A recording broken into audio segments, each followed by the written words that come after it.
Hello from a very wet and windy and relatively cold Kampala in Uganda today.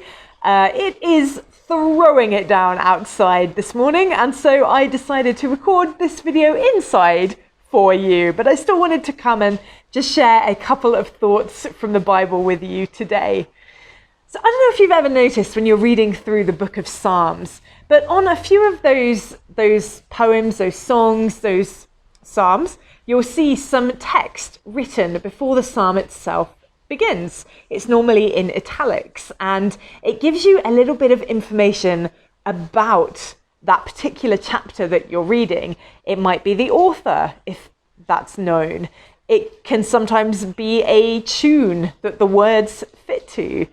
In some cases, though, those italicized words give you a clue as to the situation the author was in when they penned that particular psalm.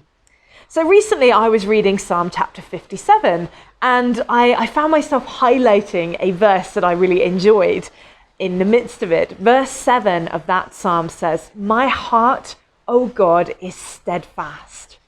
My heart is steadfast. I will sing and make music." In the New Living Translation, that same verse says, "My heart is confident in you, O God. My heart is confident.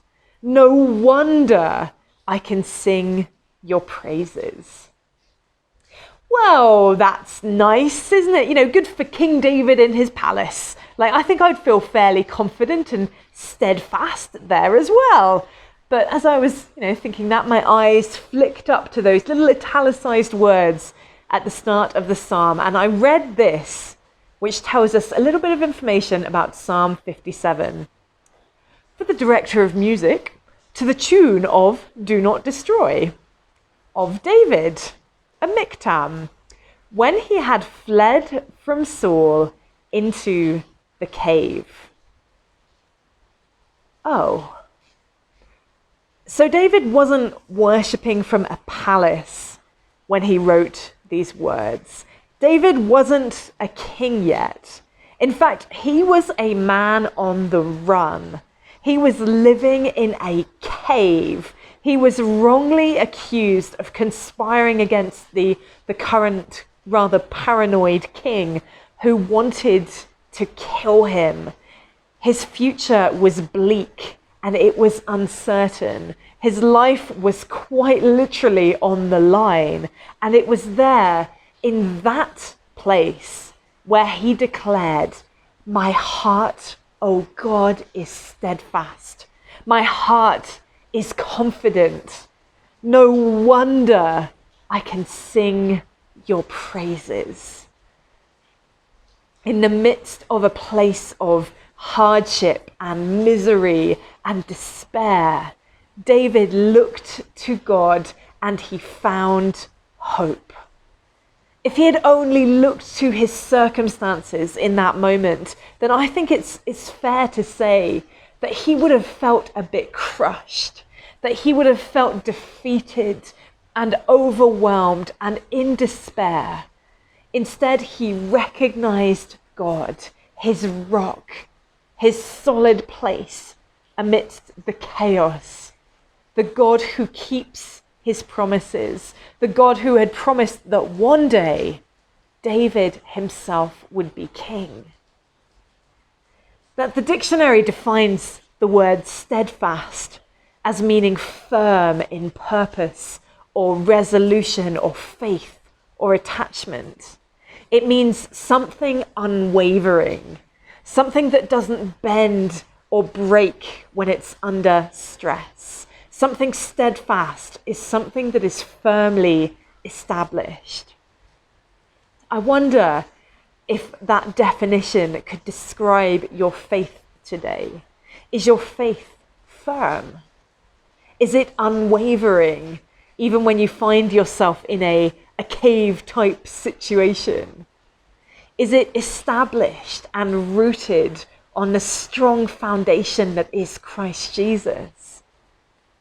Or does it tend to crumble a little bit when times get tough and you can't see a way through?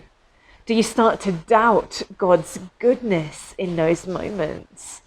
Is singing his praises the very last thing on your mind and in your heart?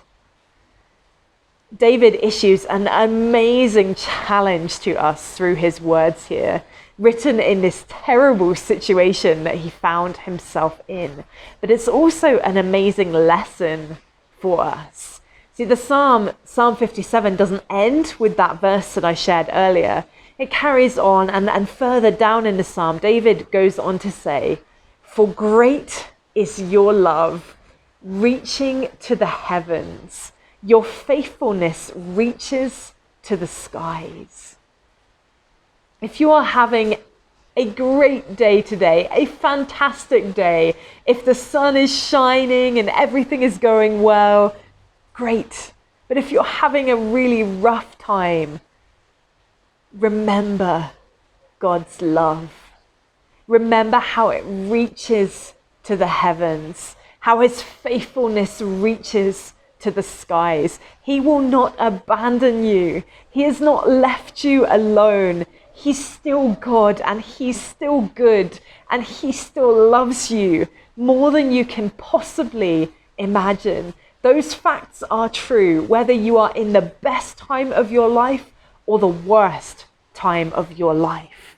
Who God is does not change, will never change, cannot change. So let that thought stir your heart to praise and to worship, no matter what you may be facing this day. If David could worship in his cave, you can worship wherever you are today. When you really, truly recognize who God is, there is nothing that can steal the confidence. There's nothing that can steal that steadfastness from your heart. Thank you so much for joining me on this wet day to just share a couple of thoughts from the Bible. I always love to hear from you. If you want to leave a comment, that would be amazing, or to share and like this video, that's great too. But just thank you so much for being here. I hope that this has encouraged you, and I will see you next time.